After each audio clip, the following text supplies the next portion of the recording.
Mesdames et messieurs, bonjour. Nous avons le plaisir de nous retrouver avec vous aujourd'hui dans le cadre de ce café juridique sur le thème du digital banking.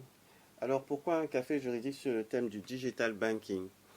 Il nous a semblé utile ou alors opportun de tenir une rencontre autour de ce thème, compte tenu d'une récente actualité survenue au Gabon, en l'occurrence au niveau de la banque BGFI Bank. Alors BGFI Bank a été victime d'une cyberattaque majeure, en l'occurrence le mercredi 21 juin 2023.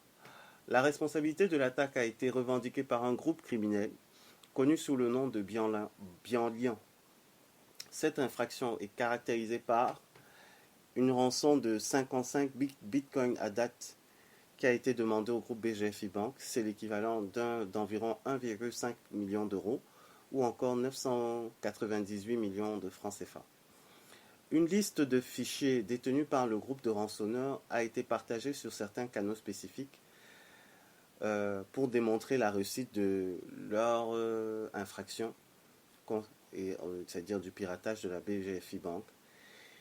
Et le 26 juin, donc cette diffusion a été faite le 26 juin 2023 sur le compte Twitter de Clément Domingo Sachs, fin connaisseur des tréfonds du dark web et des vulnérabilités des systèmes informatiques. Pour l'instant, nous n'en savons pas plus, mais c'est donc cette actualité qui nous a déterminé à organiser cette rencontre que nous tenons ce matin autour du thème du digital banking, parce que de notre point de vue, il est impossible d'évoquer le digital banking sans évoquer les réalités ou alors les réalités liées à la cybercriminalité. Dans un contexte marqué par le regain d'intérêt des établissements bancaires africains et notamment camerounais pour le digital banking, ce rap technologique ravive les interrogations autour de la protection des données, de la prévention et de la répression des actes de cybercriminalité.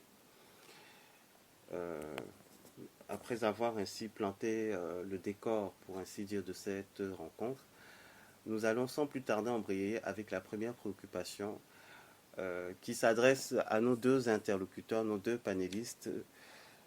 S'il fallait débuter cet entretien en vous présentant, que diriez-vous?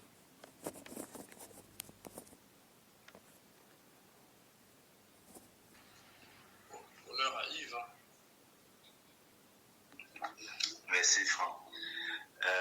Bonjour Yvan, bonjour à Bencho Adversary, bonjour à Franck, bonjour à nos nombreux participants, tous ceux qui vont nous écouter, à l'équipe technique qui nous a permis de pouvoir aller se rendez-vous aujourd'hui. Je m'appelle Yves Laurent Souleron, je suis spécialiste des systèmes moyens de paiement. Je suis aujourd'hui comme directeur de la banque digitale, tout ce qui est projet pour publier ces marques. Et comme d'habitude, de répondre à l'invitation de Venture Adversary pour pouvoir échanger et discuter avec nos nombreux participants. Merci. Merci Yves. Nous passons la parole à Franck. Merci beaucoup Yves, merci Yvan. Bonjour à toutes et à tous. Alors, me concernant, je suis un consultant en management des systèmes d'information et en transformation digitale, ce qui inclut naturellement les questions de gestion de risque liées au système d'information, donc traditionnellement appelé la cybersécurité et la cybercriminalité. Voilà. Donc aujourd'hui, j'occupe le poste de directeur conseil chez Grant Thornton France. Merci. Merci à tous les deux pour ces premiers éléments de réponse et nous poursuivons notre entretien de ce jour avec une autre préoccupation. Le digital banking ou banque digitale en français correspond à l'évolution de la relation d'une banque avec ses clients sous l'effet du digital. Il recouvre 4 aspects principaux, à savoir la mobilité, l'instantanéité, la distanciation et l'interactivité. Quel est votre point de vue au sujet de cette définition du digital banking? Ok. définition, elle est bonne, mais elle n'est pas complète. D'accord. Ok, parce qu'il y a la partie expérience client qui n'a pas été tenue en compte dans la définition. En fait, elle est globale. Elle s'applique à toutes les, aux aspects pratiqués, aux aspects spécifiques. Vous savez, lorsque on parle de la banque, généralement, lorsque le client, le banquier pour le client, c'est soit la personne que le client rencontre lorsqu'il arrive en agence, soit la personne que le client reçoit au téléphone lorsqu'il appelle la banque, soit l'application que le client retrouve sur son mobile ou sur son web quand il essaie de se connecter pour pouvoir faire une transaction. Donc, si le client va sur la partie digitale qui était sur l'application mobile de la banque, en fait, c'est sa banque. Cette application-là devient sa banque. Donc, tout ce qui est derrière la banque, c'est totalement transparent pour ce client. C'est cette application qui devient directement son banquier. Donc, la raison pour laquelle, lorsqu'on parle de dématérialisation, il faudrait que tous les aspects, surtout, j'insiste surtout sur l'expérience client, soient mis en œuvre pour que le client ait une jolie expérience, okay, pour que son problème soit résolu, pour qu'il puisse avoir le service pour lequel il a payé. Parce qu'aujourd'hui, ce n'est pas vraiment la chose la plus partagée. Les clients payent pour des services et malheureusement, ils ne sont pas bien traités. Donc, la mobilité, oui. L'instantanéité, oui. La distanciation, oui. L'interactivité, oui. À travers tous les canaux que la banque mettra à disposition du client pour qu'il ne vienne pas physiquement en agence, pour qu'il ne soit pas physique devant une caissière qui peut, je dis n'importe quoi, avoir des problèmes personnels, qui peut ce jour-là peut-être s'être mal réveillé, peut-être a eu un problème, je ne sais pas, à la maison, peut-être arrivé en retard au travail à cause des embouteillages. Donc le fait de pouvoir avoir des canaux digitaux pour le client élimine tous ces aspects émotionnels que la personne physique en agence aurait pu exposer à la vue du client. Élimine cet aspect de lenteur, parce qu'arriver à l'agence, c'est les rangs qu'il faut faire, c'est la queue, c'est le délai d'attente élevé.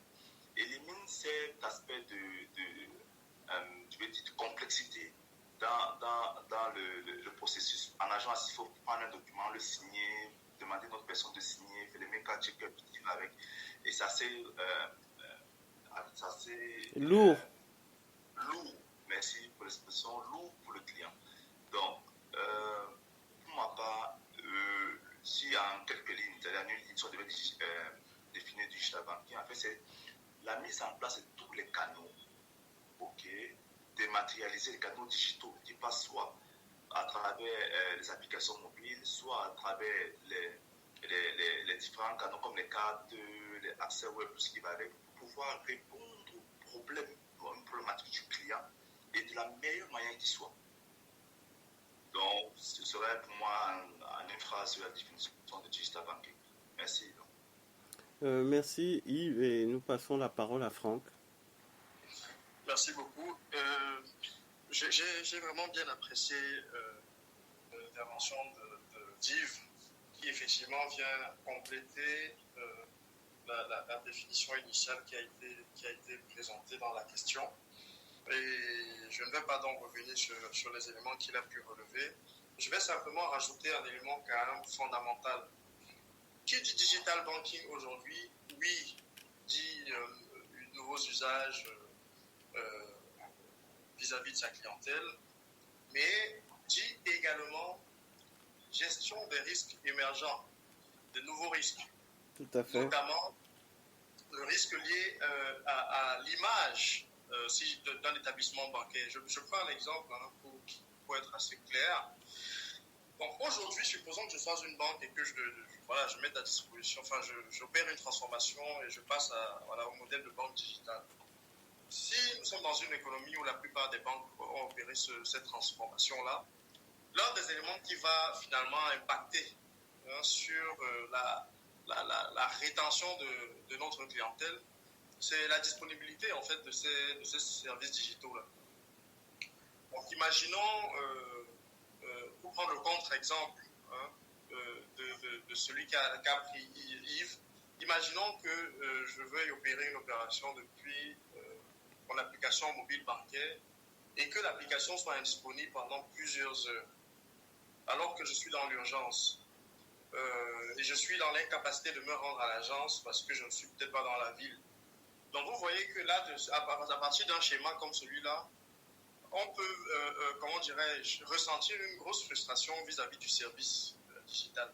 Donc ça veut dire que, voilà, au-delà du fait que les services sont rendus via ces nouveaux canaux et que les clients aient gagné en autonomie, il y a effectivement tous les risques émergents qui doivent être inclus dans la définition de la banque digitale. Donc oui, il y a des usages, oui, il faut identifier les nouveaux risques pour les établissements bancaires, le plus important étant, de mon point de vue, le risque d'image. Le risque d'image. Donc il faut maintenir ces services digitaux disponibles et de façon qualitative.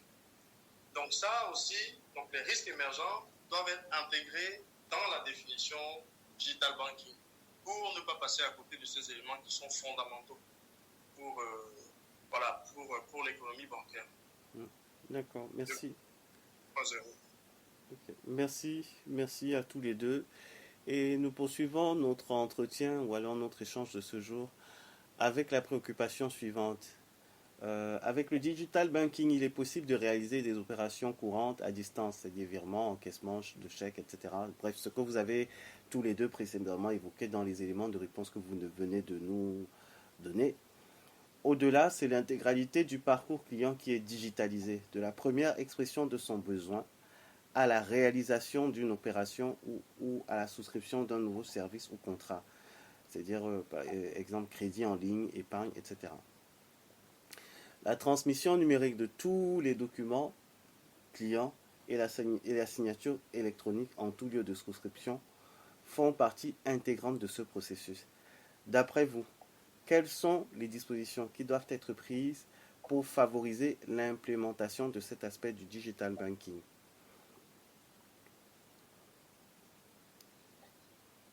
Yves, je prends la main.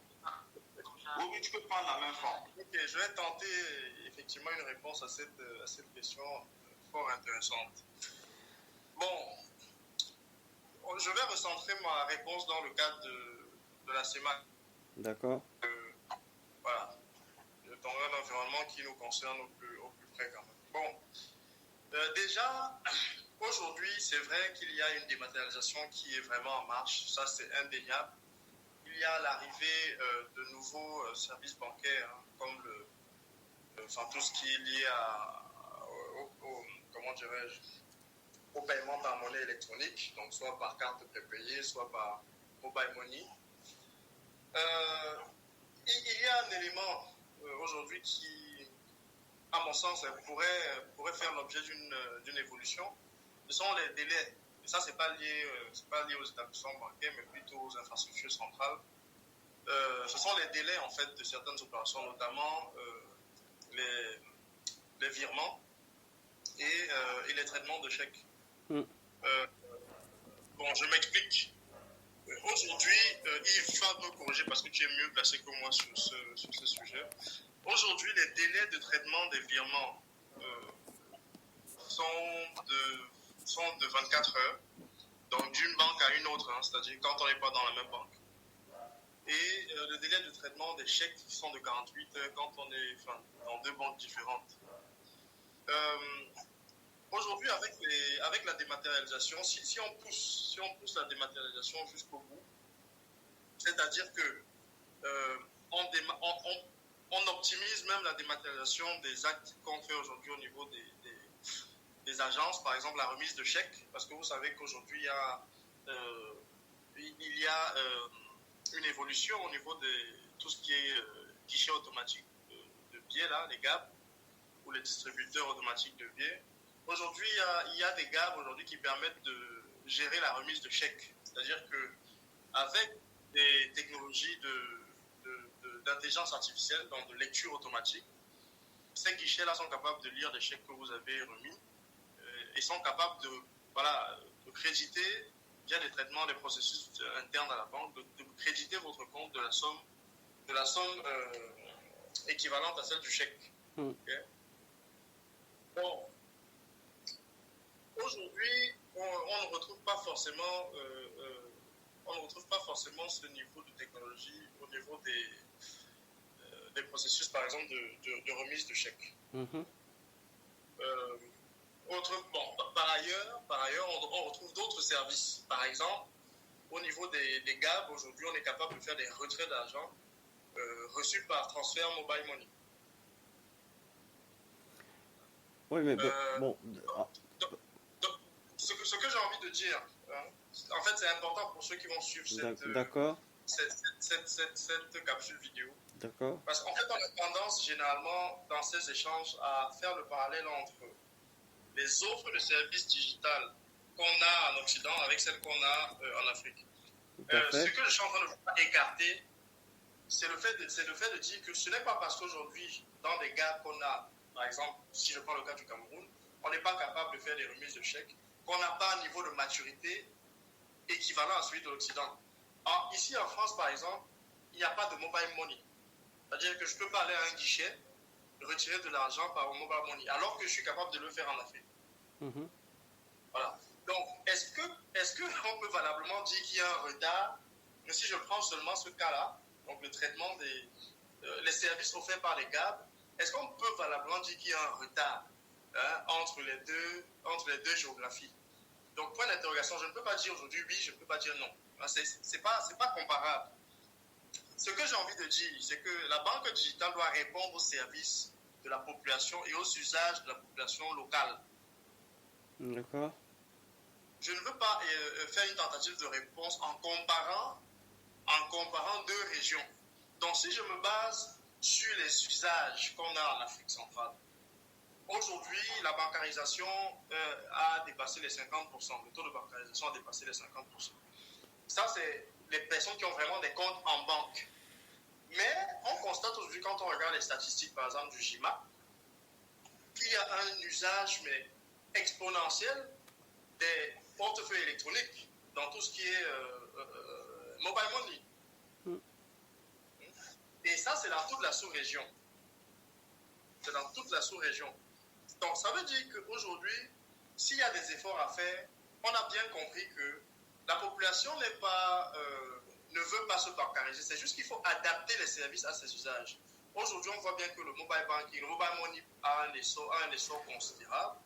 Donc, ce qu'il y a lieu de faire aujourd'hui, c'est de continuer la sensibilisation des usagers sur les bienfaits de l'adoption de ce type de service, sur la sécurité de leurs fonds. Parce qu'aujourd'hui, oui, il y a de plus en plus d'adoption, mais il y a encore une marche à franchir. Il y a de la marge. Donc, il y a un gros effort. Les efforts ne sont pas vraiment pour moi sur les infrastructures, parce que les infrastructures sont là. Les acteurs sont là, les prestataires de services de paiement sont là, les établissements bancaires sont là, le JIMAC est là pour fédérer tous ces échanges entre la banque, le mobile et vice-versa. Les fournisseurs de services même, donc électricité, transport, essence, etc., ont adopté cette technologie. Donc il y a vraiment une économie qui repose sur ces moyens de paiement qui existent. Donc moi aujourd'hui, le challenge, c'est d'aller étendre la base des utilisateurs de ces services-là. Ce n'est pas d'essayer de faire en sorte que les gens adoptent la banque, forcément, mais les services bancaires annexes ou connexes. Parce que ça marche.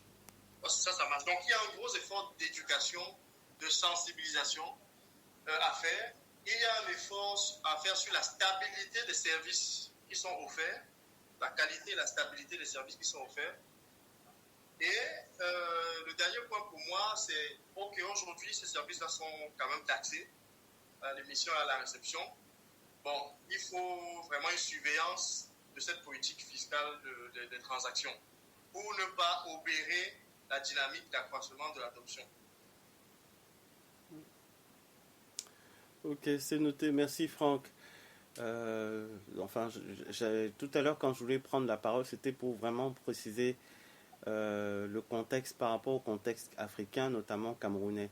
Mais bon, c'est quelque chose que tu as toi-même précisé, donc merci. Nous passons la parole à Yves. Oui, bon, je vais réorienter un peu le débat. Déjà, sur les transactions interbanques, il y a encore un problème de délai français. C'est même pas 24 heures, c'est 24 heures lorsque la transaction a été effectuée avant 10 heures. Mais lorsque la transaction est effectuée après 10 heures, qu'est-ce que je raconte? C'est on va dire que lorsque la transaction, c'est le cut-off time de la banque centrale, c'est 10 heures. Donc, lorsqu'une transaction est effectuée avant 10 heures, vous recevez les sous dans la même journée. Lorsque la transaction est effectuée après 10 heures, vous recevez les sous le lendemain. Ça, c'est pour les transactions interbanques. D'accord. Maintenant, les remises de chèques varient sur le papier, on écrit 24 heures, mais réellement, sur le terrain, c'est 72 heures. Ok, d'accord. Et 72 heures encore, c'est qui reçoit le document à remplir, attend si son chef a validé, attend s'il n'y a personne qui est allé en congé, si personne est tombé malade, voilà, donc il y a un gros facteur humain en fait à considérer.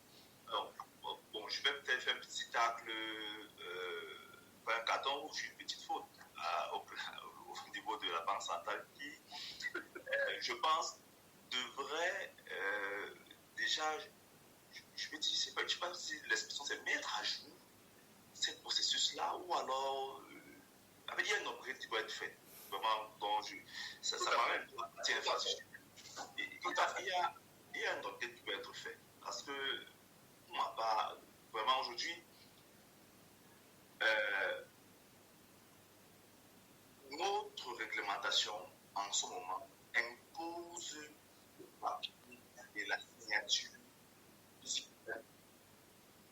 que tu aies digitalisé tout ce que tu veux digitaliser à la fin de la journée.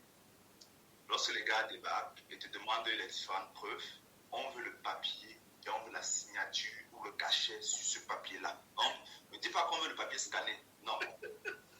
C'est que, oui, tu as envoyé le papier scanné. On a fait en amont un check sur les scans que tu as envoyés. Oui. Mais lorsqu'on descend sur ton terrain, on veut voir ce papier-là avec l'encre et le bic. Mais si c'est le bic noir, il y a un problème. Parce que le bic noir n'est pas sur 7 non. C'est le bic bleu ou le bic rouge avec une couleur différente du noir. Et pour moi, c'est un gros problème. Vraiment, c'est un énorme problème parce que ça dure au moins sur 10 ans, une dizaine d'années minimum, sur ce type de processus-là. Pour aller un peu plus loin, aujourd'hui, lorsqu'on parle de l'ouverture de compte bancaire, il y a quelques années, il y avait des ouvertures dématérialisées. Quelqu'un aurait pu ouvrir son compte bancaire à distance sur une application mobile. Et voilà, et ce qu'on appelle les comptes restreints, c'est-à-dire que tu peux ouvrir un compte bancaire digital, mais sauf que ce compte-là ne peut pas recevoir plus d'une certaine somme d'argent. Et ce compte-là, par exemple, on ne peut pas retirer des sous sur ce compte-là si le client n'est pas venu pour qu'on fasse le KYC. Ok? Donc, au moins avec cette processus multiplié, avec, on va dire quoi, ce processus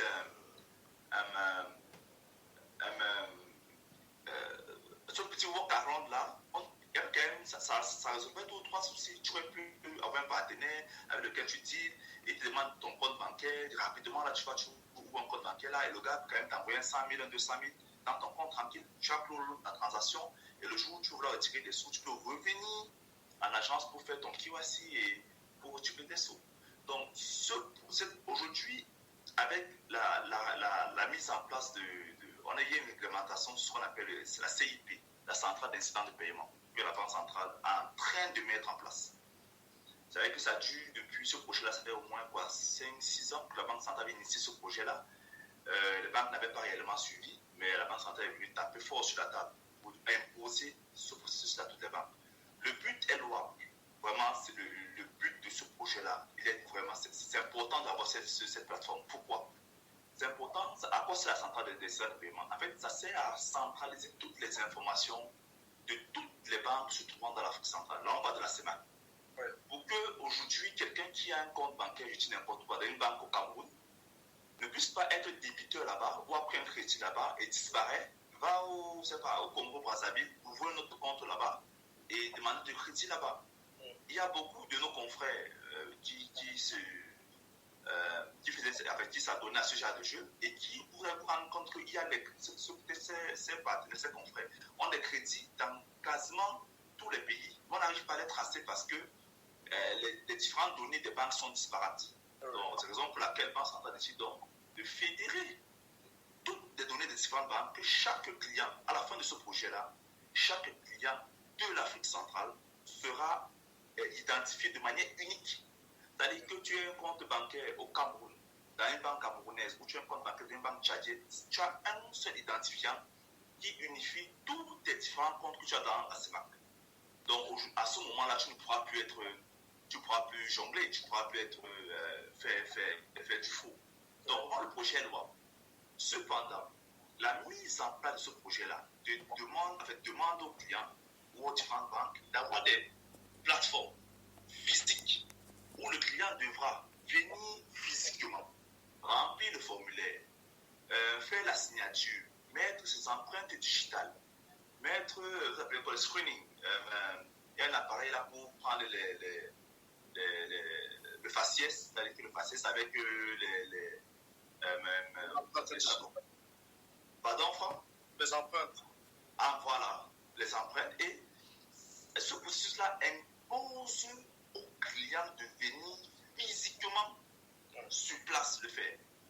Donc, ça va nous ramener à 15 ans de banque. C'est-à-dire que ça va nous ramener vraiment. C'est un projet qui est loin, mais la mise en place va nous ramener encore en arrière. Et peut-être lorsqu'on mettra ça en place, peut-être lorsque ça sera effectif, peut-être lorsqu'on aura la plus grande, les bases de données déjà bien remplies, peut-être on trouvera à ce moment-là une manière de digitaliser ce processus-là. Qu'il y ait une plateforme avec des API décentralisées où chaque banque peut proposer aux clients les empreintes et tout ça à distance, et pour que ça puisse être fait de manière automatique. Aujourd'hui, dans les environnements en opposition, ça se fait déjà. Donc, mais sauf que, bon, comme disait Franck, on n'est pas, c'est pas une comparaison, on n'est pas en train de comparer, parce que les problématiques sont légèrement différentes. Mais c'est des problèmes réels que nous trouvons sur le terrain. Maintenant, ce problème-là induit encore un deuxième problème, qui n'est pas forcément le problème de banque centrale, mais qui est un problème des différents pays. Okay? C'est la sécurisation de l'identité d'un client. Voilà. C'est la sécurisation de l'identité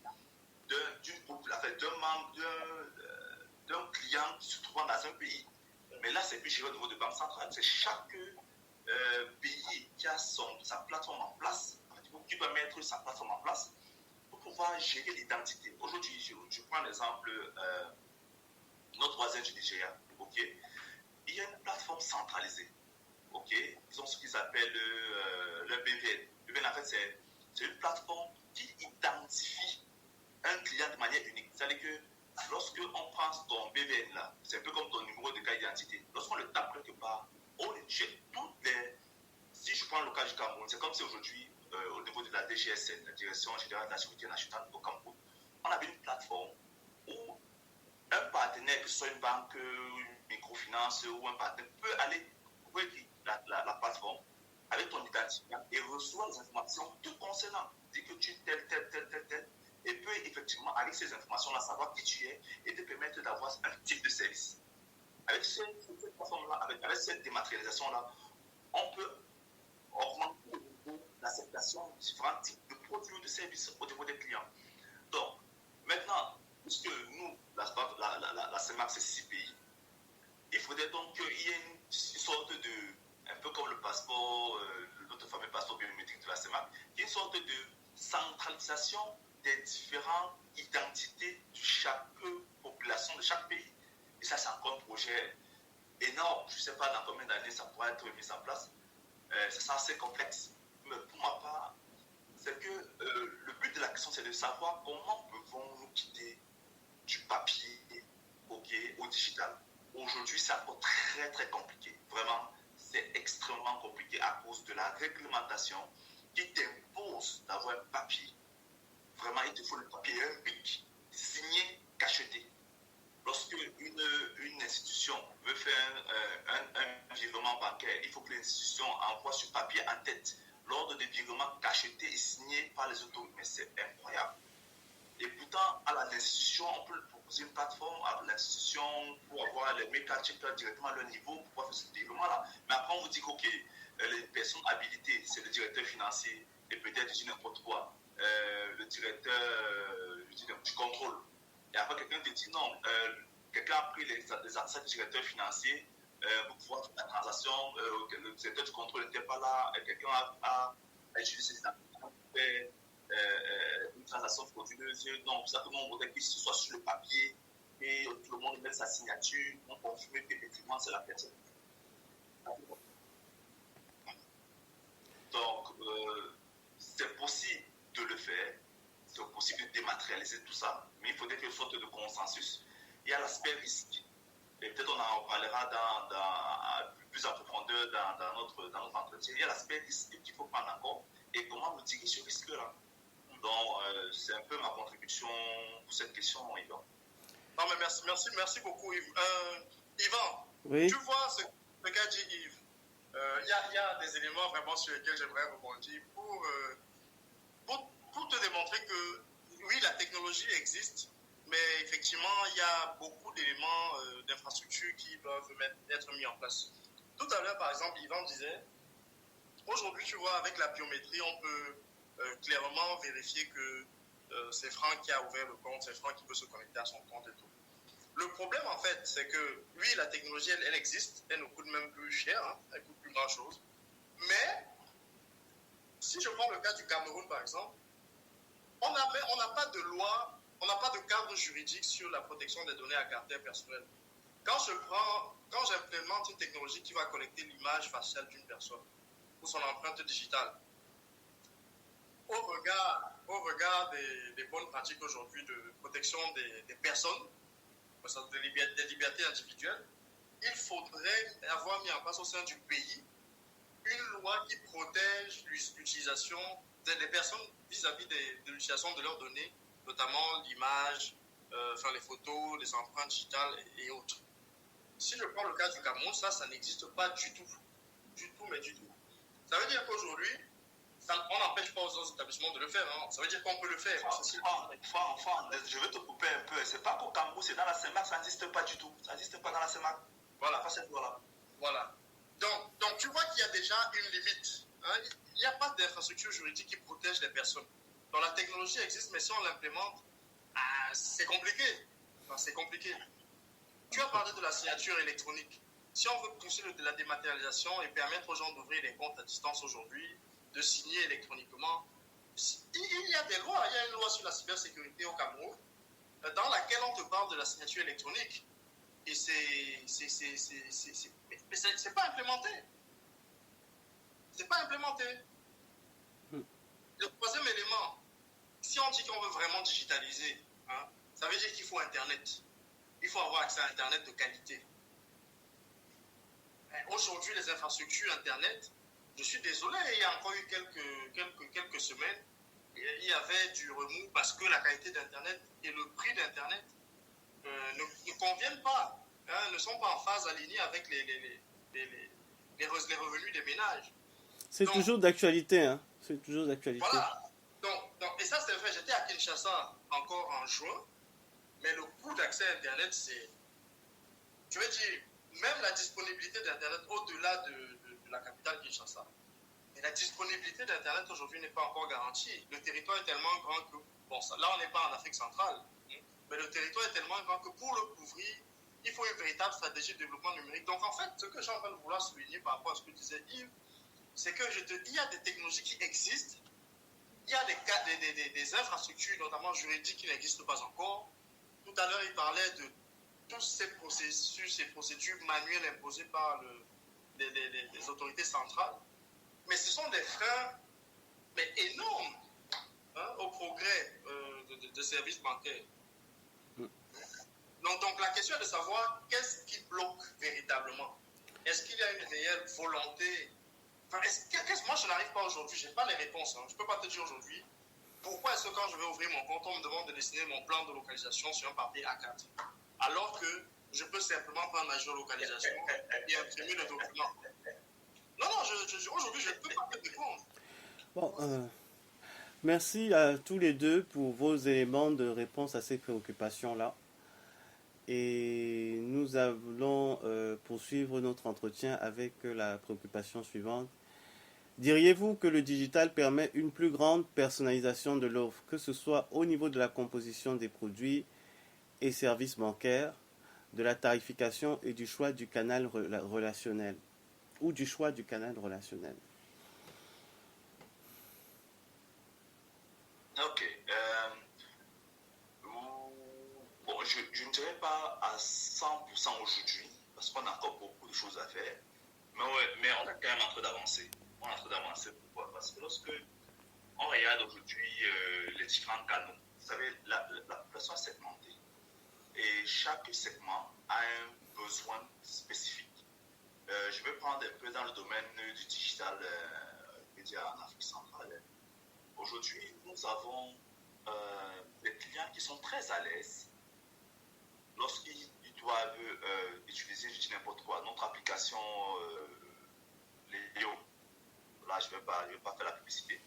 Je ne vais pas du chatbot. Ok, prenons ça en cas général. Lorsque le gars doit se connecter son chatbot, lui, lorsque ce chatbot est down, lorsque cette plateforme de chatbot est down, en fait, le client ne pense même pas que non, il y a l'application mobile qui est ici à côté, je ne peux pas aller sur l'application mobile. Non. Tout le monde dit que tu vois, beaucoup de clients se plaignent. Le chatbot ne fonctionne plus, parce que ces clients-là sont vraiment, ils préfèrent interagir avec le chatbot. C'est une interaction, c'est plus convivial pour eux. Et vous allez vous rendre compte que ces populations-là, c'est généralement les jeunes. Donc, c'est les moins de 35 ans, c'est les étudiants qui sont tout le temps sur WhatsApp, qui sont sur Messenger, qui sont sur Instagram. Ils sont plus à l'aise en fait avec le chatbot. Parce que ces différents chatbots-là sont sur ces canaux-là. Donc maintenant, on a le middle, ceux qui sont plus à l'aise plutôt avec l'application mobile. Parce que l'interface est totalement différente.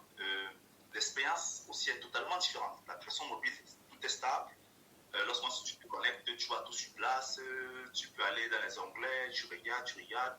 Voilà. Alors, au niveau du chatbot, c'est une interaction. Est-ce que tu veux faire quoi? Sélectionne A, oui, A. Ensuite, tu veux faire quoi? Sélectionne B, ainsi de suite. Voilà. Donc, on a des clients spécifiques qui sont plus à l'aise avec l'application mobile, d'autres qui sont plus à l'aise avec les chatbots.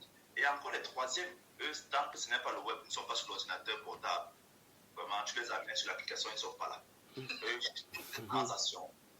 Dès qu'il fait sa transaction, il prend son ordinateur, il se connecte. C'est qu'il clique tel endroit, il clique là, il fait sa transaction.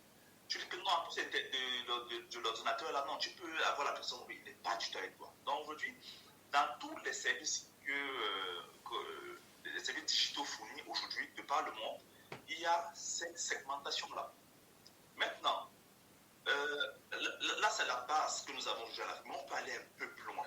C'est-à-dire qu'avec aujourd'hui tout ce qui est intelligence artificielle, on peut aller vraiment plus loin pour donner encore de manière spécifique aux clients son besoin. Je veux prendre un exemple assez simple.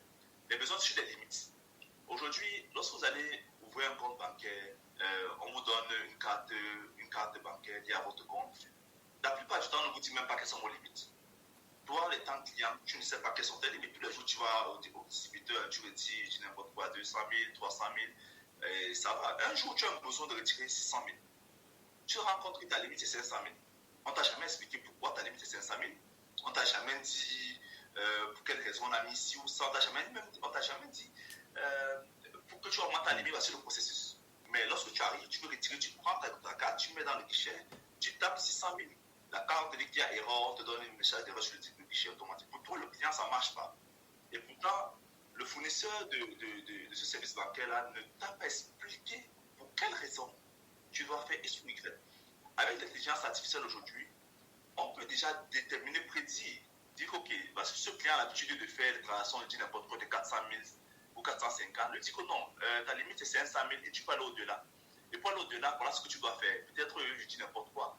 Lui dit ok, on doit t'ajouter tel code ou tel niveau de password pour que tu puisses pouvoir faire ci ou ça. Avec éduquer le client, anticiper son besoin, lui donner son besoin spécifique. Je dis n'importe quoi. On peut se rendre compte que voici la liste des clients qui ont des comptes salaires et qui n'ont jamais pris de crédit au niveau de la banque. Immédiatement, l'application mise en place, détecte ces différents clients-là et directement leur propose de venir prendre le crédit.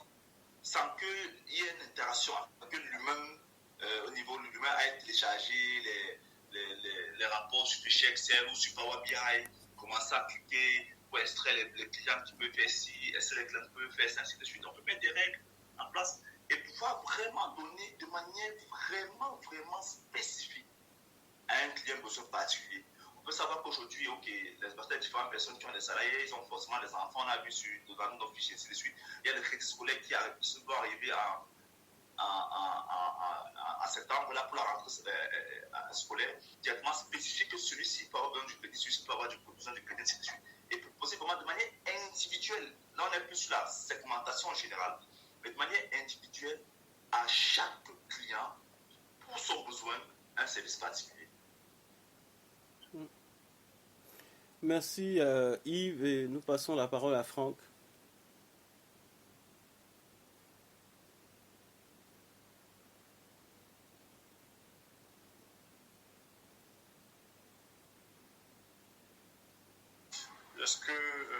Est-ce que la digitalisation de services bancaires permet une plus grande personnification ou personnalisation? La réponse est oui. Pour que cette personnalisation soit effective, il faille effectivement adopter une culture de la donnée et de l'analyse de la donnée au sein de la banque.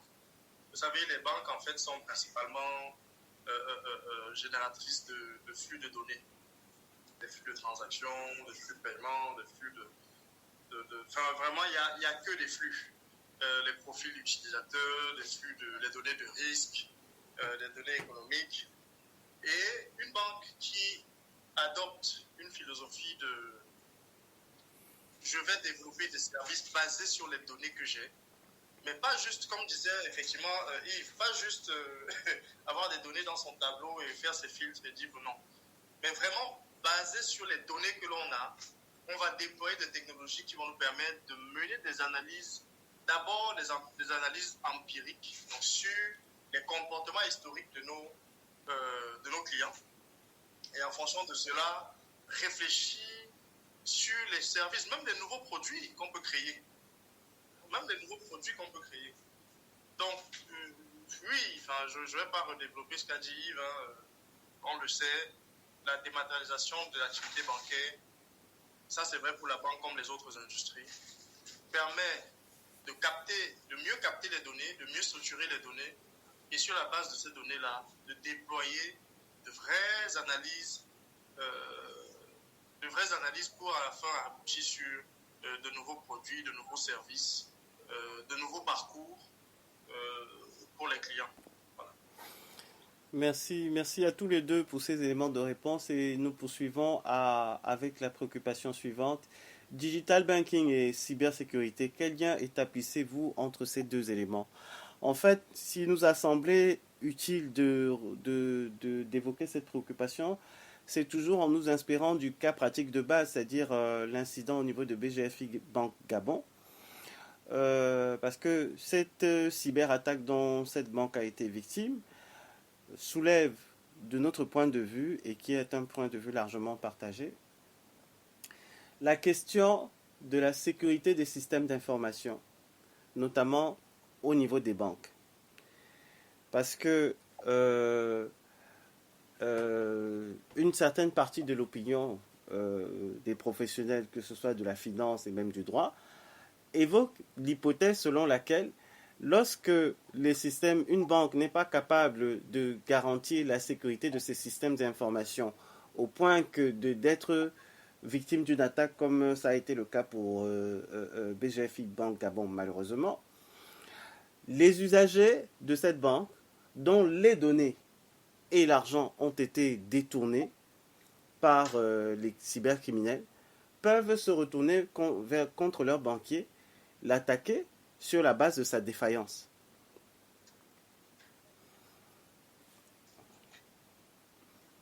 Donc, vous avez la parole. Hein. Allô? Oui. Excuse-moi, Yvan, ça a coupé. Je disais, nous avons posé la question suivante. Digital banking et cybersécurité, quel lien établissez-vous entre ces deux notions?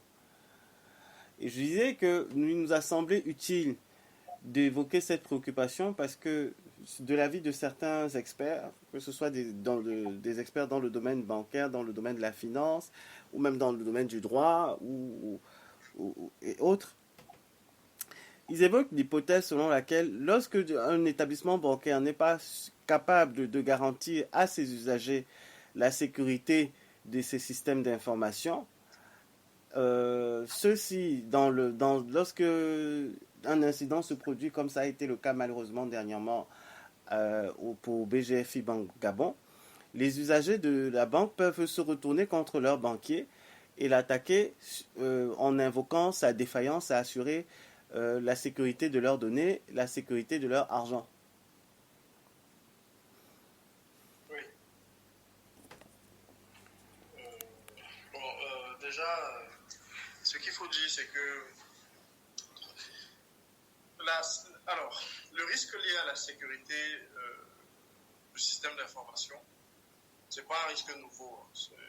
Parce qu'il ne faudrait pas qu'on donne l'impression que c'est lié à la digitalisation. Alors, oui, la digitalisation exacerbe ce risque-là. C'est pour ça que j'ai parlé tout à l'heure des risques émergents. Mais c'est quelque chose qui existait déjà. Les risques liés au système d'information, enfin, du moins la cybersécurité, c'est vraiment pas le seul risque émergent qui est lié à la technologie bancaire.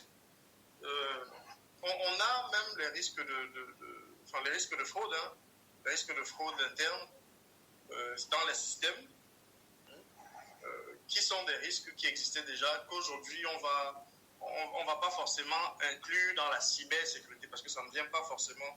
Parce que si on entend par cybersécurité ici tous les risques qui sont induits par des groupes de cybercriminalité extérieurs à l'établissement bancaire, oui, ces risques-là sont véritablement nouveaux, sont des risques émergents. Et partout dans le monde, c'est un risque qui est classé aujourd'hui numéro 1 ou 2 pour les établissements financiers en général. Ce risque est une réalité. Il y a un élément fondamental qu'il faille avoir en tête, c'est que tout à l'heure on a parlé des limites aujourd'hui de nos infrastructures centrales, donc des banques, du régulateur, de la banque centrale, de la COBAC même. C'est qu'il n'y a pas de cadre aujourd'hui qui oblige les établissements bancaires à déclarer les incidents cyber qu'ils subissent. Dans les autres économies, que ce soit en Asie, en Amérique ou en Europe, quand un établissement bancaire subit une cyberattaque, cet établissement doit communiquer auprès de ses pairs, donc auprès des autres établissements bancaires, de l'attaque qu'il a subie, de la nature, etc. Pourquoi ? Parce que le système bancaire, c'est vraiment un système, c'est-à-dire toutes les banques sont liées les unes aux autres. Une banque a un crédit ici, une banque a un encours là-bas, une banque est filiale d'une autre, etc. Donc c'est vraiment un système. Donc il est important que tout le système soit protégé. C'est la raison pour laquelle on recommande au système bancaire de partager les informations relatives aux cyberattaques. C'est important que la banque A communique aux autres banques la cyberattaque qu'elle a subie la semaine dernière, sa nature, la source, etc. Pour permettre aux autres banques d'anticiper et de se préparer. Donc s'il y a des vulnérabilités à corriger à leur niveau, qu'elles le fassent le plus tôt possible pour ne pas être victime du même type d'attaque. Et ça ne va pas se faire tout seul. Il faut un cadre qui impose cela. Donc soit les banques notifient leurs incidents à une instance centrale qui, à son tour, redéploie cette information aux autres établissements bancaires. Bon, ça c'est un exemple pour montrer qu'il y a une limite dans les infrastructures qui est en cas réglementaire de l'activité bancaire. Donc ça c'est le premier point. La conséquence de ça c'est quoi ? C'est que quelle que soit la banque qui va subir une attaque en Afrique subsaharienne, la première réaction que vous verrez, la première réaction médiatique que vous verrez, c'est le déni. C'est-à-dire que l'établissement bancaire va nier le fait qu'elle ait subi une attaque. Pourquoi ? Parce que ce qui l'intéresse, c'est effectivement de protéger sa clientèle et de ne pas effrayer ou inquiéter sa clientèle. C'est la raison pour laquelle les établissements bancaires nient généralement les attaques. Or, en niant les attaques, donc, on obère cette communication qui doit être faite au sein de l'écosystème. Ça, c'est le premier élément. Le deuxième élément, en dépit de l'absence de cette contrainte réglementaire-là, les établissements aujourd'hui bancaires sont appelés à revoir la gouvernance du risque cyber. Et quand le cadre de gouvernance, c'est-à-dire qui est en charge de la gouvernance du risque cyber au sein de l'entreprise, c'est-à-dire quelle équipe, quel est son positionnement, quel est le niveau de reporting que cette instance-là, que cet organe-là fait auprès des instances dirigeantes. Quel est le niveau de leadership même que les instances dirigeantes portent au regard du risque cyber. Parce que quand on parle de cyber, il faut bien comprendre que tout le monde est concerné, c'est-à-dire du collaborateur qui est en agence au directeur régional, au conseil d'administration. Parce que la personne qui est en agence, qui reçoit un client, un chèque, doit procéder à un certain nombre de contrôles. L'informaticien qui est au sein de la direction informatique, qui mène des opérations dans le système d'information, qui a accès aux bases de données bancaires, doit faire face à un certain nombre de contrôles, que ces contrôles soient automatisés ou dans ces processus ou autres. Donc il y a tout un cadre de gouvernance de la sécurité qu'il faille renforcer auprès de l'ensemble des établissements bancaires en Afrique subsaharienne. Donc ça passera aussi par les politiques de sécurité, le renforcement du dispositif de contrôle interne. Ça, c'est fondamental. Et il faut un cadre réglementaire. La COBAC, la Banque centrale, doit s'asseoir pour renforcer le cadre réglementaire relatif à la gestion du risque cyber. On doit imposer aux établissements bancaires d'investir dans le cadre de gouvernance. Et à la limite, d'ailleurs, c'est ce qui vient de sortir là, ici en Europe, dans l'Union européenne, à la limite, bâtir un cadre réglementaire qui s'appliquera, qui sera imposé à tous les acteurs du service financier de façon proportionnelle à leur activité, proportionnelle à leur profil de risque.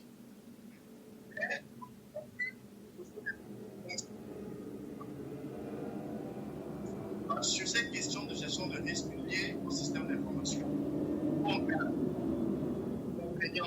et des sanctions à la clé. D'accord, c'est bien. Merci Franck, c'est bien noté. Nous passons la parole à Yves. Allô, Franck a vraiment, il a bien détaillé, il a bien élaboré la thématique, mais une fois encore, il y a un gros souci réglementaire.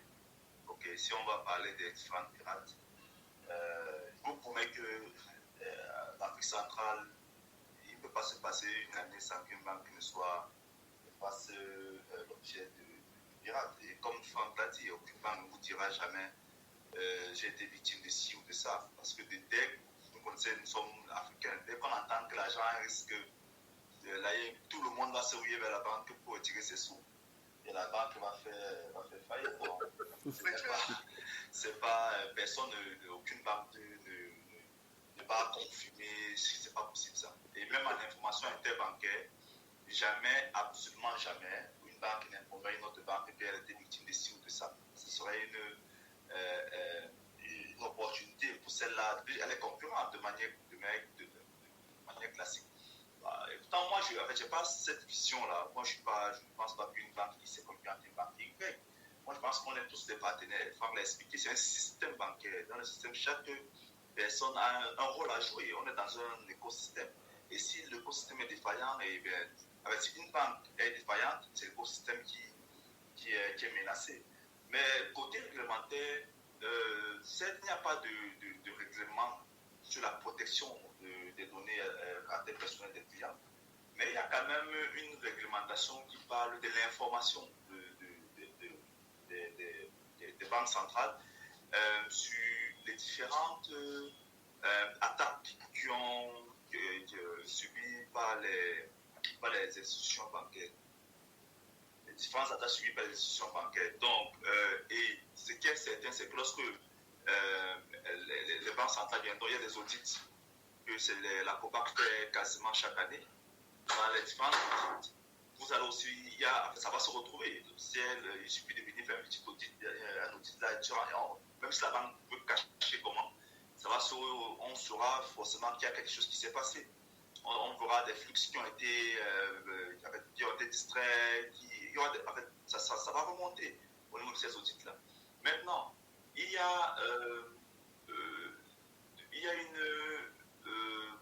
un audit spécifique sur la sécurité des systèmes d'information que la COBAP fait chaque année au niveau des banques. Et chaque année, les banques ont l'obligation, de pouvoir se confronter aux findings, aux différentes, on appelle ça comment, les recommandations. Merci Franck. Les recommandations, effectivement, qu'elles doivent appliquer de manière classique. D'après, vous ne pouvez pas ouvrir une institution bancaire sans avoir un CISO dans votre institution, sans avoir un RSSI. Avec le CISO, c'est le Chief Information Security Officer, ou alors sans avoir le RSSI, le responsable de sécurité des systèmes d'information. C'est écrit dans la réglementation, mais vous allez vous rendre compte que beaucoup de banques, et des microfinances n'ont pas de RSSI, n'ont pas de CISO. Maintenant, la fonction est peut-être incluse dans les attributions du DSI, mais non, un DSI n'a pas vocation à assurer la fonction de CISO. C'est deux fonctions totalement différentes. Et parfois, vous allez même voir le CISO qui est sous le DSI. Oui, c'est pas possible. Lorsque vous allez vous faire le COVID, vous faites les explications sur les gouvernances, chaque entité, chaque rôle a des responsabilités totalement distinctes. Mais c'est ce que nous retrouvons sur le terrain, malheureusement, et voilà, et on fait avec. Donc, pour nous, pour moi, c'est un risque, parce que j'étais dans une conférence là dernièrement où j'en parlais, et je me disais vraiment, j'ai l'impression que on ne regarde pas encore. Avec peut-être nous sommes un peu comme du poulet, qu'on vend sur le marché. C'est-à-dire que je ne veux pas être de l'Afrique centrale ou de l'Afrique en général. Nous sommes comme du poulet. Et les gars, pour venir acheter du poulet, ils attendent que le poulet soit suffisamment gros. C'est-à-dire qu'il faut que le poulet se nourrisse, pour devenir suffisamment gros. Parce que j'ai l'impression que nous sommes encore des poussins aux yeux des différentes institutions de hacking. On n'est pas encore suffisamment costaud à leur niveau pour pouvoir venir s'intéresser à nous. Mais je vous promets que nous sommes en train de grossir de plus en plus. Les flux financiers commencent à prendre une grosse envergure. Et à un moment donné, nous allons traverser leur limite, je veux dire quoi, je ne sais pas comment je vais expliquer ça, leur limite pour qu'ils commencent à s'intéresser à nous. Parce qu'aujourd'hui, vous allez voir, les hackers sont plus intéressés aux États-Unis, ils s'intéressent en Europe parce que c'est les gros volumes d'activité, ainsi de suite. Mais nous sommes en train de nous intégrer un peu. Et je me dis, quand ces gars penseront à nous, commençons à regarder le dossier des différentes banques de l'Afrique, ça va devenir très, très, très sérieux pour nous. Parce qu'aujourd'hui, la sécurité n'est pas la chose la plus partagée et n'est même pas la chose la plus connue dans nos différentes institutions. Je quitte de là pour entrer chez le particulier, chez le client lui-même. Nous avons beau expliquer au client que sa carte bancaire a usage personnel. Mais les clients continuent de partager les cartes bancaires. Quelqu'un a sa carte bancaire, il donne son code à X ou à Y. Et chaque fois, on leur explique, lorsque vous avez votre carte bancaire, vous devez sécuriser votre carte bancaire. Ça ne doit pas être n'importe où, n'importe comment, parce qu'avec votre carte bancaire, un utilisateur peut regarder sans avoir la carte. Il suffit d'avoir une photo de votre face avant et une photo de votre face arrière, et il peut vider votre compte. Nous investissons dans la communication chaque jour. Les providers de mobile money, vous voyez le nombre de sous qu'ils investissent pour éduquer les clients. De dire, lorsque vous avez votre code PIN, ne le partagez pas, il est à usage personnel. Vous allez toucher les clients qui disent non. Pour faire la transaction, le retrait là-bas, te placer au niveau du kiosque, tape mon numéro de téléphone, je vais valider à distance. Mais vous ne savez même pas qui tape le numéro.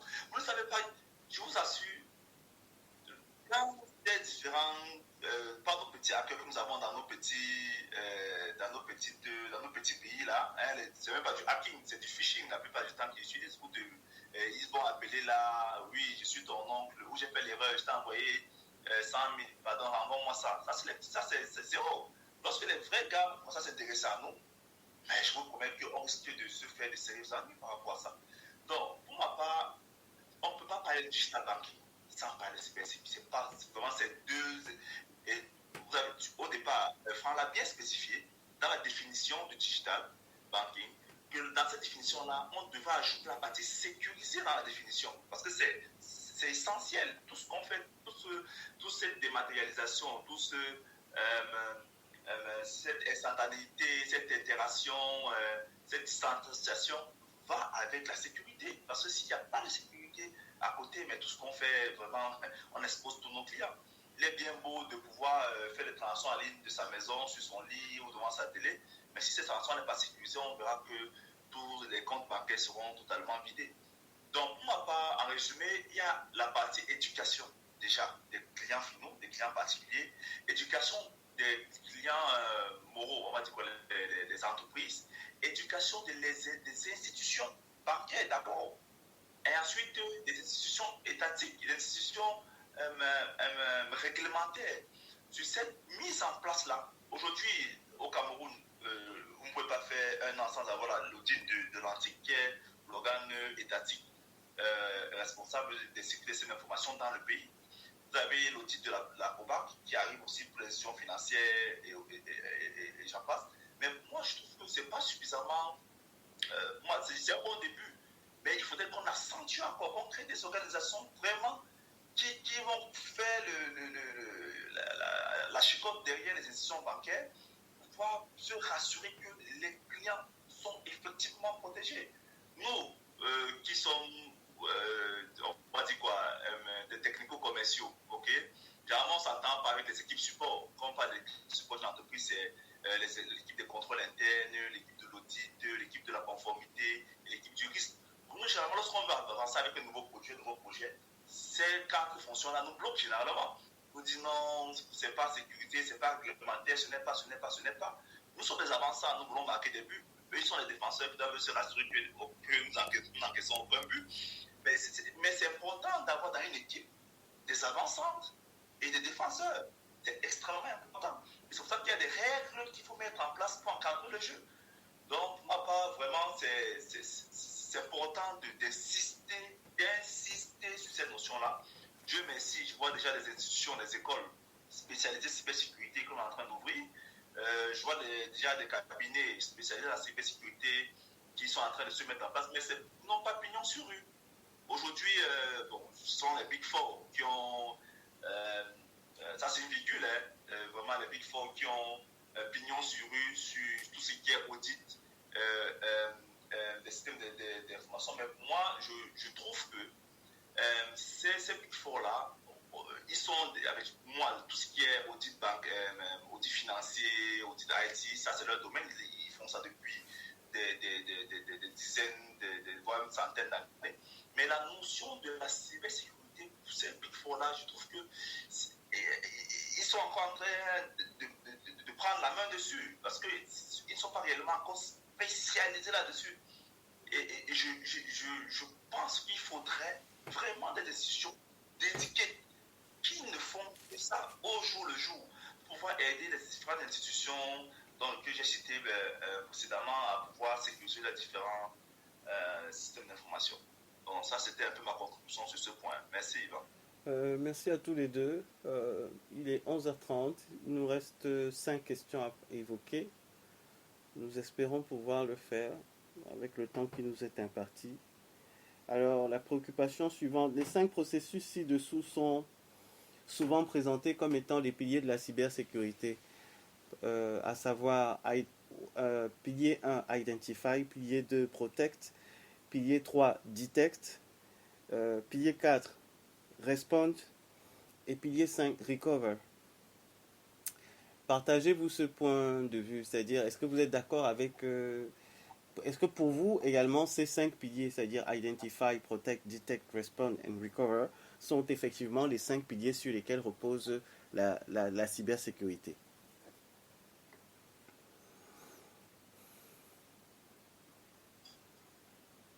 Alors, en réalité, la réponse à cette question va nous permettre de répondre aussi à la question sur la prévention de la survenance des actes cybercriminels. Alors, en fait, déjà, je dis oui. réponds déjà par l'affirmative, oui. Donc les cinq éléments que tu as relevés, donc identifier, protéger, détecter, réagir et restaurer, ce sont les 5 phases du cycle de gestion des risques cyber. Et ces 5 phases sont proposées par un organisme gouvernemental américain qui s'appelle NIST, NIST. D'accord. Donc c'est le National Institute of Standards and Technology qui propose en fait cette approche. Et donc cette approche est une approche vraiment salutaire parce que ce qu'elle recommande, c'est que le point de départ de la gestion des risques, c'est l'identification. L'identification de nos processus, dans la compréhension de notre activité, l'identification des processus de l'entreprise. Parce que c'est dans les processus de l'entreprise qu'il y a des risques.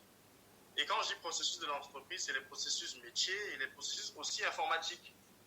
Donc ça, c'est premièrement, il faut identifier ces processus, identifier les risques inhérents à cette activité, à ces processus-là, identifier les menaces auxquelles, enfin du moins les menaces qui prévalent dans notre activité et identifier des dispositifs de maîtrise de ces risques-là. C'est ça en fait la phase d'identification. C'est durant cette phase qu'on mène des analyses de risques, des analyses de risques cyber, qu'on cartographie les risques cyber et qu'on identifie les mécanismes qu'on va mettre en œuvre pour nous protéger. Et justement, la deuxième phase, qui est la phase de protection, consiste simplement à mettre en place de façon planifiée les mécanismes de protection qu'on a identifiés. Ça peut être des mécanismes organisationnels, donc on va peut-être nommer un CISO ou un responsable de la sécurité avec une équipe. On va, ça peut être des processus qu'on va mettre en place, des processus de sécurité, ça peut être des technologies de sécurité qu'on va identifier, acquérir et implémenter. Ça peut être des projets, parce que quand je dis tout ça, ce n'est pas de façon unitaire. Généralement, ce sont des projets d'implémentation de la sécurité. Donc, c'est ça la phase de protection. La protection aussi va peut-être consister à s'associer avec des partenaires spécialistes de la sécurité, comme disait Yves tout à l'heure, des partenaires qui vont nous faire des audits à fréquence régulière, des partenaires qui vont faire des tests de pénétration de notre système d'information et nous remonter les vulnérabilités qu'on n'a peut-être pas vues quand on a fait la cartographie de nos risques. Donc ça, c'est la phase de protection. Il y a aussi des contrats. Il y a des contrats, là, il y a une grosse part de juridique qui va intervenir. Donc il y a aussi des contrats à mettre en œuvre pour se protéger. La protection aussi va concerner nos tiers, parce qu'il y a des exigences de sécurité qu'on peut demander à nos tiers. Par exemple, si je suis une banque qui travaille avec des fintechs, donc les fintechs vont peut-être se connecter à mon système d'information. Donc, pour me protéger et protéger mes clients, il y a un certain nombre de mécanismes de sécurité que je dois même imposer à ce partenaire-là qui est un fintech ou une fintech. Et c'est le cas avec tous les autres partenaires de ma chaîne de valeur. Donc ça, c'est la protection. Ensuite, la détection, c'est la vraie vie. C'est l'activité, on est en business as usual. Nos capteurs, nos technologies de sécurité, nos dispositifs de contrôle interne ont détecté des menaces, donc des tentatives d'attaque. Ça, c'est la détection. Ça veut dire que je dois être en capacité de détecter toute tentative d'intrusion à mon système d'information ou alors toute attaque effective. Ça, ce sont des mécanismes soit technologiques, soit des processus. Quand on fait, par exemple, je donne un exemple de processus, quand on fait, par exemple, la revue, je ne sais pas moi, des comptes actifs, on va peut-être se rendre compte qu'on a un client, je ne sais pas moi, qui est décédé depuis 5 ans, mais dont le compte a été mouvementé il y a un mois. Donc là, on va aller investiguer et se rendre peut-être compte que c'est quelqu'un à la direction informatique qui a démissionné il y a un mois, mais qui avait encore ses accès au système d'information, qui a procédé à l'opération. Donc ça, c'est la détection, tous ces mécanismes-là. Et une fois qu'on a procédé à la détection, comment est-ce qu'on réagit? Quels sont les processus, les mécanismes qu'on met en place pour réagir face à ces menaces? Et là, vous comprenez que, en fonction des types de menaces qu'on aura identifiées à la phase de la première phase d'identification, on aura déjà préparé des scénarios de réaction. Ce n'est pas le jour où l'attaque se produit qu'on se pose la question de savoir comment est-ce qu'on va réagir du point de vue de la communication, c'est-à-dire quelle communication on fait auprès des institutions. D'ailleurs, d'abord même, vers qui on doit communiquer, quel mécanisme de communication, quel canal, quelle forme, qui communique, comment on réagit, hein? Quel est le processus de gestion de crise cyber, comment est constituée la cellule de crise, où est-ce qu'elle se réunit, à quelle fréquence, quels sont les process, quels sont les outils. Donc ça, c'est la phase de réaction.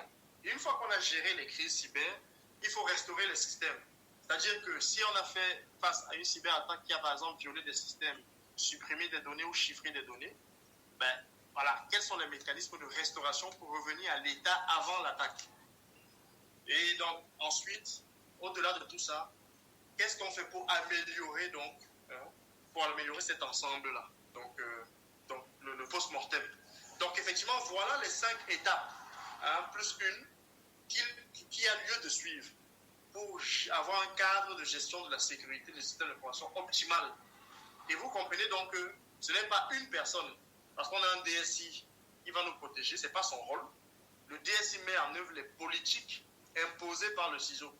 Le CISO, lui, va définir, il va identifier tous les risques en collaboration avec l'informatique, en collaboration avec les métiers, les directions métiers. Il va édicter les politiques et les directives de sécurité, groupe, si on est un groupe, et il doit s'assurer, maintenant dans le cadre de sa fonction de contrôle interne, que ces mécanismes-là, ces politiques et ces directives sont appliquées par les métiers, par la direction, le système d'information, par les partenaires, si on a des applications dans le cloud, etc. etc. Donc voilà un peu comment tout ça est géré. Et c'est une grosse tâche qui demande des investissements. Donc on comprend donc tout de suite que ça nécessite des investissements parce que la sécurité des systèmes d'information a un retour sur investissement derrière qui est calculé et calculable. Donc ce sont des investissements qu'il faut consentir à tous les niveaux. Et il y a de la formation, de la sensibilisation. Parce que quand on dit protéger, c'est aussi former ses collaborateurs pour qu'ils soient en capacité d'avoir les bons réflexes face à des situations prédéfinies. Donc voilà un peu le panorama de ces 5 étapes-là de la protection. Merci Franck. Ok, pour ma part, Yvan, vraiment, Franck a tout procès. Donc, moi, j'aurais résumé ça au process, aux personnes et à la technologie. Donc, si on écoute bien ce qu'il a dit, il a parlé des personnes, il a parlé des process, il a parlé de la technologie. Donc, pour ma part, c'est un peu ça. Il faut, avoir les infrastructures capables de pouvoir détecter les différents événements, avoir des processus, des personnes qui peuvent mettre en place des processus pour encadrer la gestion mettre en place la gestion de management des systèmes d'information. Ensuite, il faut des personnes qui soient capables de pouvoir mettre en place avec des barrières à leur niveau, qui soient capables d'être informés, d'être éduqués, parce que la plupart du temps, la sécurité avec des failles passe par des personnes. Donc, pour ma part, Franck a totalement vraiment couvert tous les aspects de la question.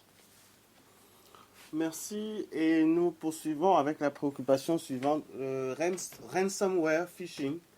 Ces 2 formes d'attaques cybercriminelles sont présentées comme étant les plus récurrentes.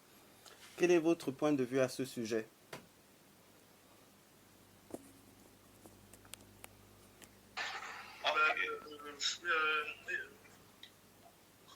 Alors, oui, c'est vrai. Hein, le ransomware. Alors, premièrement, le phishing, c'est un vecteur. Le phishing, c'est pas vraiment une attaque, c'est un vecteur. Ça veut dire qu'on tend un appât. Parce que phishing, ça vient de fiche.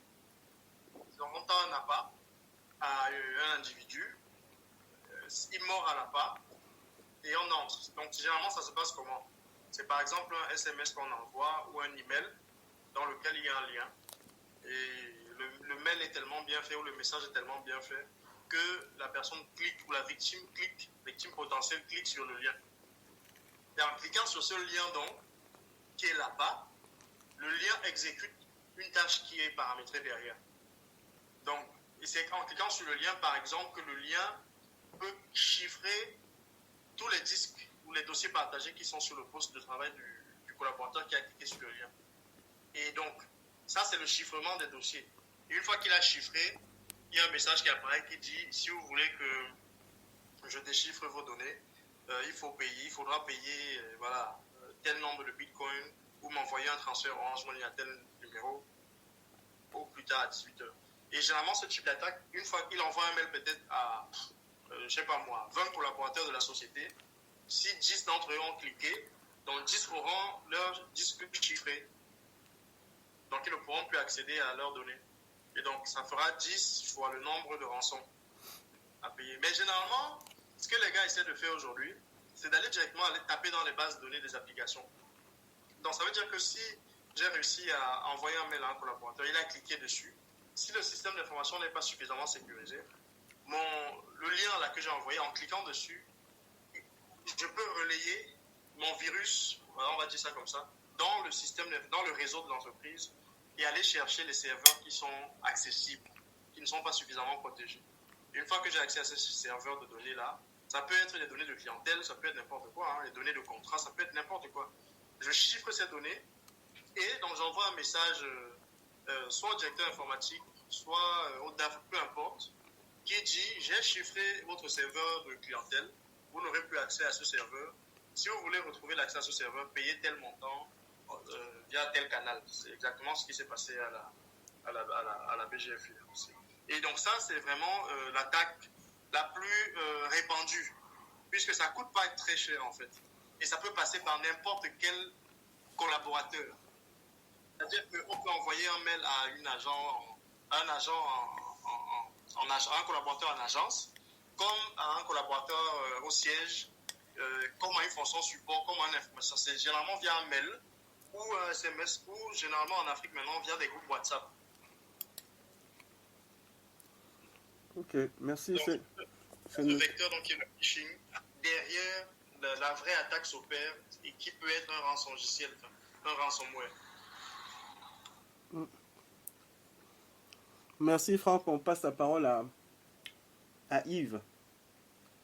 Ah, vraiment, quand l'expert parle déjà de l'aspect de sécurité, vraiment, moi, moi, je m'incline. Il faut parler. Dans les paiements, là. Non, parce qu'on va dans les paiements. Voilà. Non. Il faut parler des paiements. Ok, en fait, effectivement, le ransomware, bon, c'est rançon, mais malware. En fait, c'est une association de deux mots. Ce que j'aime pas de ransomware, c'est qu'il y a une rançon derrière. Il faut que quelqu'un paye quelque chose pour pouvoir pour être libéré de cette attaque-là. Maintenant, Franck l'a bien expliqué. Aujourd'hui, vous avez WhatsApp, une petite unité de, je ne sais pas trop, opération pour WhatsApp, unité de finance pour WhatsApp, unité de, je ne sais pas, IT pour WhatsApp. Et ce qui est vraiment incroyable, c'est qu'aujourd'hui, les informations confidentielles de l'entreprise se passent dans les groupes WhatsApp. Aujourd'hui, le plus facile de joindre un collaborateur sur WhatsApp que de le joindre sur son par email. Je dis, vous l'envoyez email, il ne réagit pas, mais tu lui envoies le WhatsApp, il répond immédiatement. Donc voilà, des sources incroyables de phishing et de malware par la suite. En fait, le phishing, c'est le canal que le canal le plus vraiment, que ça subit à bas au niveau de la sécurité. N'importe qui peut faire d'envoyer n'importe quoi, il suffit soit de cloner l'adresse email de quelqu'un, soit de se faire passer pour quelqu'un, et ça marche super bien. Et dès que le client, le personnel, dès qu'il clique sur le lien, immédiatement il se retrouve totalement hacké. Et je vais même aller plus loin. Aujourd'hui même, sur les téléphones portables, vous téléchargez une application, elle est gratuite. Vous cliquez oui, gratuit, oui, j'accepte, oui, yes. C'est-à-dire que personne ne lit jamais les conditions les 300-400 pages de conditions d'utilisation. Tout le monde clique yes. Sauf que dans les yes que vous cliquez, vous donnez des accès sur votre téléphone portable à cette application-là qui peut faire vraiment tout et n'importe quoi. Cette application peut se connecter sur votre email de votre téléphone. Par exemple, il y a beaucoup de collaborateurs qui ont des adresses email avec qui ont des comptes Outlook sur leur téléphone. Ils peuvent se connecter de là, faire des emails, envoyer envoyer des photos, des vidéos, mais vraiment faire tout ce qu'ils veulent et de manière insoupçonnée. Ils ne vous rendez même pas compte de ce qui est en train de se passer sur votre téléphone portable. Parce que bon, la venue des smartphones, tout le monde dit yes et on en passe.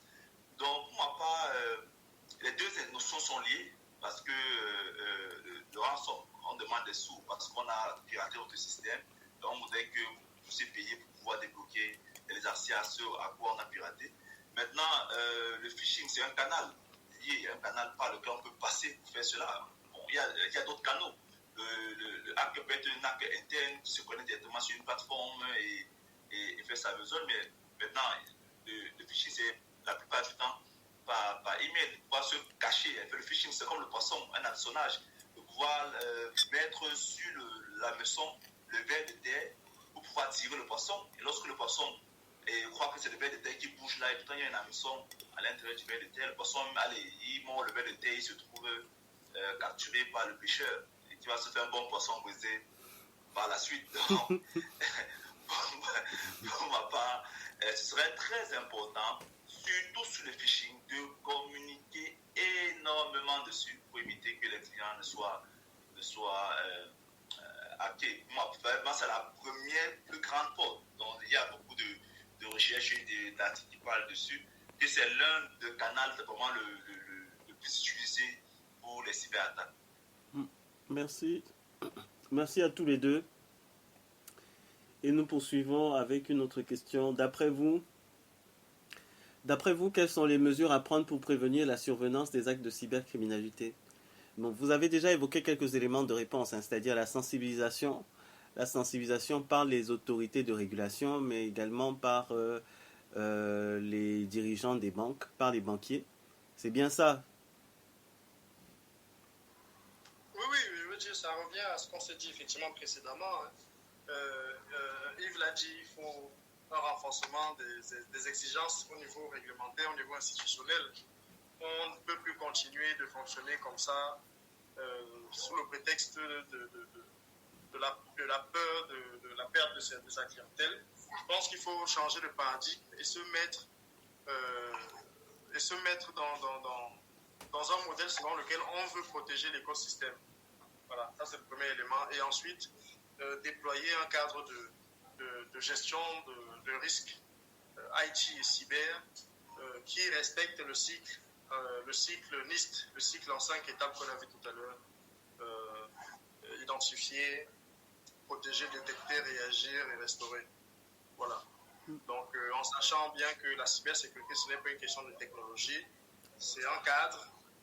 On vient protéger des informations, on vient protéger des personnes, on vient protéger les actifs informationnels contre tous les risques de disponibilité, d'intégrité, de confidentialité de l'information et même de traçabilité. Parce qu'il y a des applications dans lesquelles on fait des choses, mais il n'y a pas de piste d'audit, c'est-à-dire, c'est quand même grave.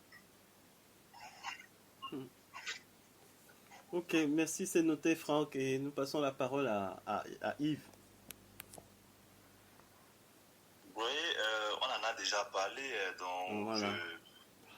on en a déjà parlé dans, en fait, c'est une tautologie, donc moi je reste toujours sur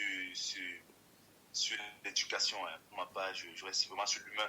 Moi vraiment, il faut focus sur l'humain, sur l'éducation, parce que si quelqu'un ne sait même pas que ça existe, il ne saura même pas comment se prémunir. Donc pour ma part, c'est d'éduquer au grand maximum.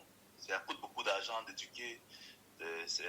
Après on demande que le retour dans une chose, qu'est-ce que ça apporte, mais ça coûte beaucoup d'argent d'éduquer, ça coûte beaucoup d'argent pour éduquer et moi on doit investir dessus, parce qu'il faut que maintenant il y a une autre facette de l'éducation, c'est que quelqu'un ne savait pas que quelqu'un ne savait pas qu'on pouvait passer ce moyen là pour frauder. Maintenant lorsqu'on éduque, ça fait aussi que ça augmente aussi le nombre de personnes qui viennent tester.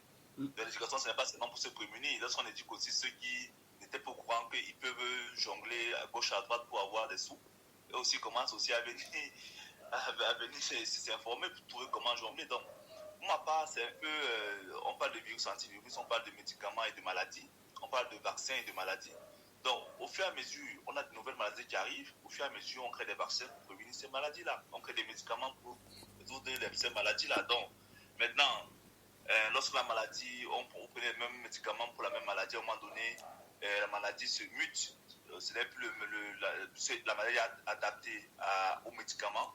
La maladie mute. Et lorsque la maladie mute, il faut un nouveau médicament pour pouvoir résoudre cette maladie-là. Donc, c'est le même contexte. Donc, il faudrait éduquer, investir sur l'éducation et mettre en place maintenant des outils pour pouvoir se prémunir de tous ces différents acteurs-là. Merci. Et maintenant, l'autre préoccupation, d'après vous, quelles sont les mesures à prendre pour optimiser la répression des actes de cybercriminalité? Bon, honnêtement, ça c'est un faux combat. C'est un faux combat, pourquoi? Parce que les cyberattaquants ou les cybercriminels, c'est pas comme un cambriolage où il va entrer chez toi, il y a une chance que tu l'interpelles et tout. La plupart du temps, ce sont des groupes déjà organisés. Historiquement, c'était des personnes individuelles, mais aujourd'hui, ce sont des groupes très organisés qui n'opèrent même pas dans le territoire, déjà qui sont géographiquement éclatés. C'est-à-dire, c'est une cellule, par exemple, de 6 personnes, mais les 6 personnes ne vivent peut-être pas dans le même pays et ne sont même pas dans le pays dans lequel ils vont opérer une attaque. Donc, ça, c'est la difficulté que tous les pays du monde ont. C'est la raison pour laquelle il faut renforcer la coopération entre les pays. Donc déjà, il faut avoir des données statistiques sur les origines des attaques. Si je prends le cas du Cameroun, il faudrait qu'on sache, par exemple, annuellement, quelles sont les origines des attaques cyber. On sort les statistiques et en fonction de ces données-là, on établisse des politiques de partenariat entre les pays, entre les polices de ces pays. C'est le rôle que joue, par exemple, Interpol, pour essayer de traquer, les personnes, mais le plus important, c'est de se protéger. Parce que le coût d'investissement qu'il y a à traquer un cybercriminel ou un groupe, franchement, si on le mettait dans l'investissement, enfin dans la sécurité, je pense qu'on serait déjà pas mal. Et quand on regarde les statistiques du ministère de l'Intérieur en France, dans le cas de la France, le pourcentage de personnes mises en cause, c'est-à-dire on a fait l'enquête, on a identifié la personne qui était à l'origine d'une attaque, c'était, je crois, de 0,5%. Ça, c'est dans les chiffres de l'année dernière. Donc, vous voyez que ce n'est pas vraiment ça le combat. L'enjeu, c'est de se protéger. Tout à fait. Merci Franck. Je ne sais pas si Yves a des éléments à rajouter. Non mais Franck, on ne peut pas aussi laisser comme ça, même si même même à la gendarmerie, il y a ce qu'on appelle porter plainte contre inconnu. Je veux dire, même si on ne sait pas qui est le voleur, mais on peut quand même aller porter plainte. Non, c'est vrai. C'est clair. Moi, on peut pas. Je vois ici au Cameroun, il y a l'antique qui se bat plus ou moins bien. À mettre en place il y a une loi dessus sur la cybercriminalité. Okay, les personnes qui vont poster des vidéos, des photos, des informations non autorisées, voilà, ça empêche. Quel est le terme? Ça dissuade quand même quelques-uns qui se disent que bon, vraiment, peut-être si on m'attrape là, je peux peut-être aller en prison. Voilà, c'est quand même dissuasif.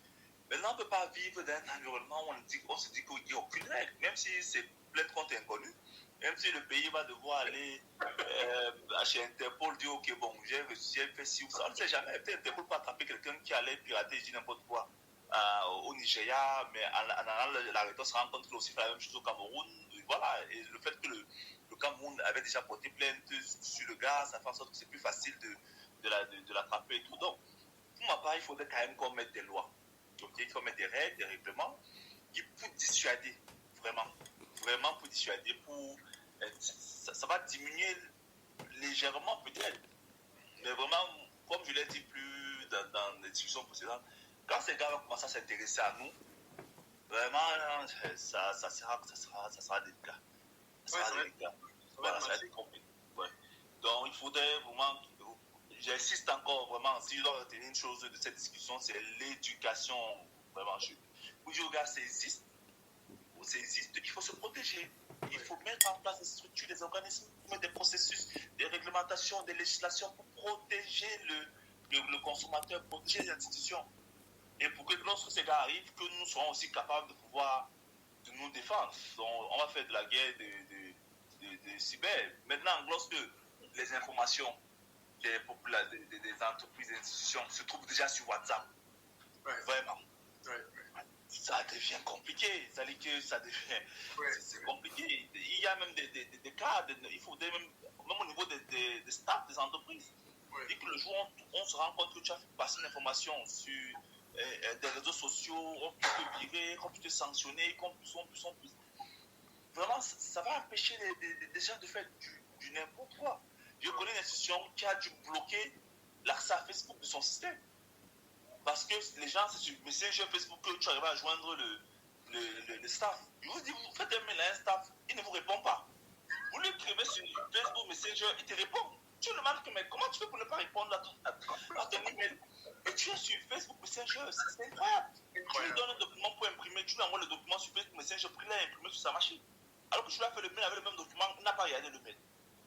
Ouais. Donc, c'est assez. Vraiment, moi, il faudrait qu'on puisse déjà regarder au niveau de l'entreprise, déjà au niveau de l'individu, au niveau des États, au niveau des institutions réglementaires, il faut mettre en place des canevas de sanctions, de répression, même de protection, d'éducation pour nos différentes populations. Ce serait vraiment bénéfique pour nous tous.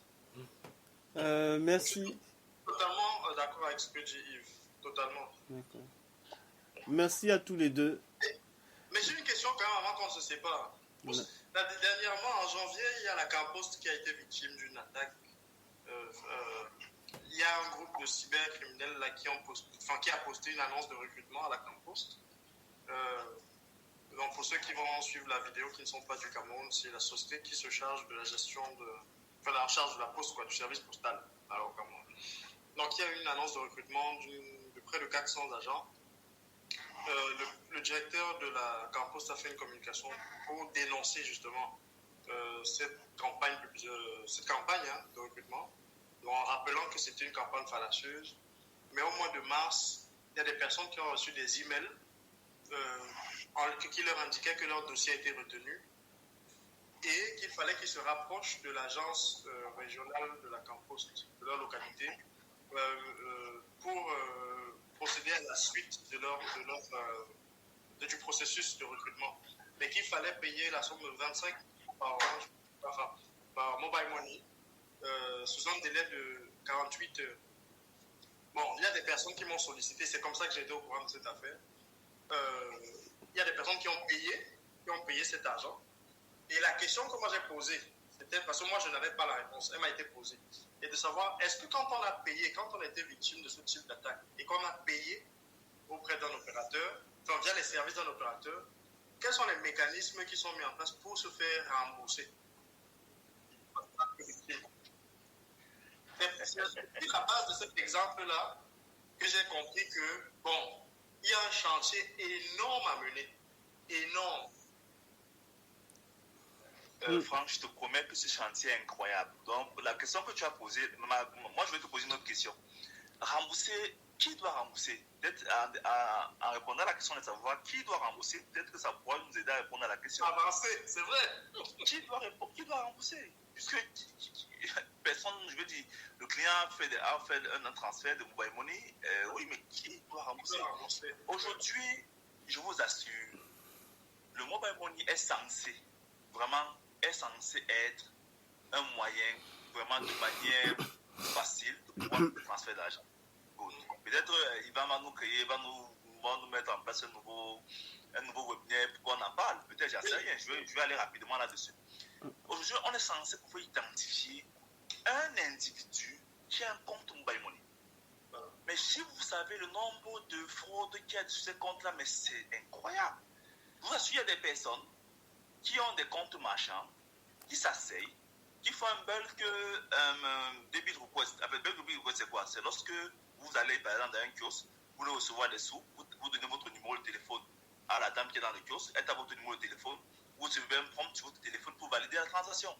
Et les personnes qui s'asseyent, elles savent que, ok, je vais prendre des numéros, je dis n'importe quoi, de tel opérateur, commence à envoyer les numéros de manière aléatoire.